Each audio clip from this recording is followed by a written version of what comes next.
Shalom Jemaat yang terkasih, saat ini kita akan merefleksikan Gema kita, namun sebelumnya mari kita masuk di dalam doa.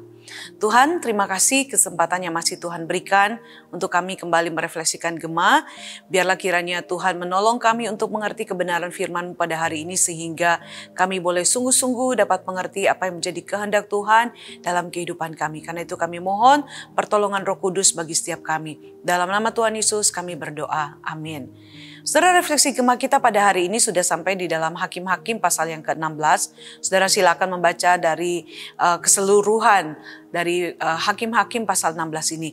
Saya akan membaca hanya beberapa bagian, yaitu mulai dari ayat 18 sampai dengan ayat yang ke-19. Demikian firman Tuhan. Ketika dilihat Delila bahwa segala isi hatinya telah diceritakannya kepadanya, disuruhnyalah memanggil raja-raja kota orang Filistin, katanya, "Sekali ini lagi datanglah kemari, sebab ia telah menceritakan segala isi hatinya kepadaku." Lalu datanglah raja-raja kota orang Filistin itu kepadanya sambil membawa uang itu. Sesudah itu dibujuknya Simson tidur di pangkuannya, lalu dipanggilnya seorang dan disuruhnya mencukur ketujuh rambut jalinya, sehingga mulailah Simson ditundukkan oleh perempuan itu, sebab kekuatannya telah lenyap daripadanya. Demikian pembacaan firman Tuhan kita hari ini. Nah, saudara-saudara, apakah saudara terbiasa menjadi orang yang menceritakan tentang seluruh keberadaan diri saudara kepada orang lain? Saudara bercerita apa adanya tentang diri kita, mungkin pada waktu tertentu ketika kita mengalami pergumulan atau masalah bisa membuat diri kita merasa lebih baik, saudara. Akan tetapi apakah kita ini perlu menceritakan tentang diri kita kepada setiap orang yang kita temui, saudara?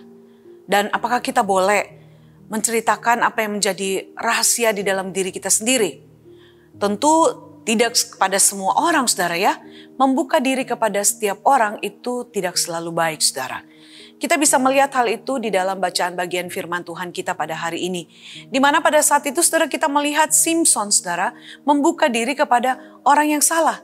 Dan keterbukaan inilah yang akhirnya saudara menyebabkan Simson dapat dikalahkan pada waktu itu. Firman Tuhan jelas menceritakan saudara bahwa Simson pada waktu itu jatuh cinta kepada seorang perempuan dari Wadi Sorek yaitu Delila. Masalahnya saudara, apakah Delila benar-benar mencintai Simson pada waktu itu?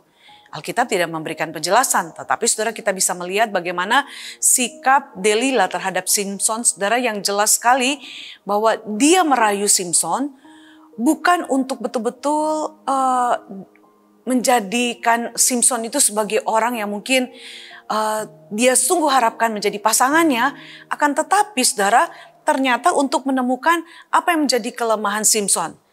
Kenapa? Karena ada iming-iming dari para raja-raja kota Filistin pada waktu itu, di mana mereka akan memberikan 1.100 keping uang perak yang kita bisa lihat jelas di dalam ayat yang kelima. Dan tindakan ini menunjukkan kepada kita bahwa Delila tidak benar-benar mencintai Simson, akan tetapi dia lebih mencintai uang atau iming-iming yang akan diberikan kepadanya. Itu sebabnya saudara, dengan berbagai cara Delila berusaha untuk merayu Simson. Dan pada waktu itu kita bisa melihat bagaimana Simson seakan-akan membuka diri tentang cara mengalahkan dirinya. Dia menjelaskan kepada Delila bahwa dengan mengikat dia dengan 7 tali busur baru yang belum dikiringkan, dengan mengikat dia dengan tali baru yang belum pernah digunakan, dan dengan menenun ketujuh jalinan rambutnya dengan benang pada alat tenun saudara, maka itulah yang akan menjadi kelemahannya. Dan semua itu diceritakannya kepada Delila sehingga saudara pada saat itu Simson akhirnya bisa dikalahkan. Dan Simson memanfaatkan kelemahan Simson dengan apa saudara? Dengan mempertanyakan apakah dia sungguh-sungguh mencintai dirinya. Serta dia merengek-rengek berhari-hari saudara. Akhirnya tindakan Delila itu berhasil membuat Simson membuka rahasia kekuatannya. Simson berhasil dikalahkan karena dia tidak bersikap tegas untuk menolak rayuan Delila pada waktu itu. Nah saudara-saudara, dari kisah ini kita seharusnya bisa melihat bahwa kita semua, kita harus sadar memiliki kekuatan dan tentunya juga kelemahan. Kekuatan kita itu bisa kita kembangkan dan akan membuat kita lebih baik. Bahkan kita bisa melayani Tuhan dengan lebih baik. Namun sebaliknya saudara, kelemahan kita harus kita sadari dan kita perbaiki. Kelemahan yang tidak kita atasi itulah yang akan membuat kita saudara mudah jatuh saat godaan datang saudara. Mudah jatuh ke dalam berbagai macam hal saudara. Yang akhirnya akan membuat kita saudara tidak lagi dapat hidup memuliakan Tuhan. Oleh sebab itu saudara kita perlu menyadari bagaimana saudara kita harus mengatasi kelemahan kita. Tentunya jawabannya adalah dengan datang pada Tuhan, meminta pertolongannya agar kita dapat mengatasi kelemahan kita.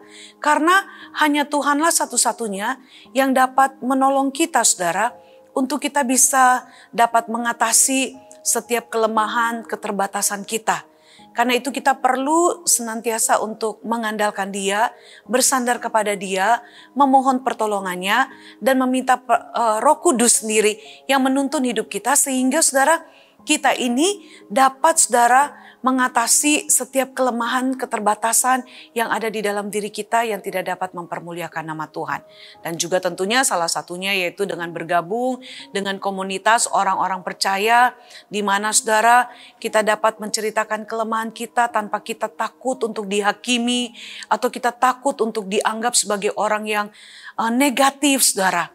Dengan keberadaan rekan-rekan seiman atau komunitas Kristen yang baik, tentunya saudara kita akan dapat memperoleh satu cara untuk mengatasi kelemahan kita dan kita memiliki orang-orang yang baik yang dapat mendoakan kita saudara sehingga kita boleh menjadi pribadi yang lebih baik. Karena itu saudara, mari kita boleh sungguh-sungguh minta Tuhan menolong kita dan carilah sahabat, komunitas yang baik untuk kita dapat bisa bertumbuh bersama dan kita bisa terbuka untuk kita bisa saling dikoreksi, diperbaiki untuk menjadi semakin serupa dengan Tuhan kita.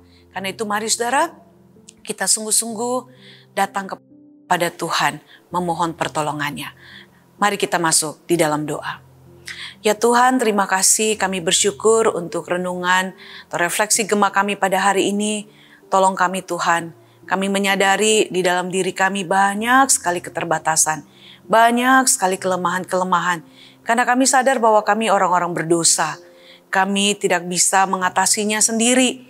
Kami butuh Engkau Tuhan yang akan menolong kami. Sehingga ya Tuhan kami menjadi pribadi yang lebih baik. Terutama kami rindu kami punya komunitas yang tidak menghakimi, yang tidak menganggap negatif ketika kami menceritakan kelemahan, keterbatasan kami. Tetapi biarlah kami menemukan sahabat orang-orang percaya yang dapat bergandeng tangan bersama, saling mendoakan untuk membuat kami menjadi pribadi yang lebih baik. Terima kasih sekali lagi untuk firman-Mu. Di dalam nama Tuhan Yesus kami berdoa. Amin. Demikian refleksi gema kita saudara. Tuhan Yesus memberkati.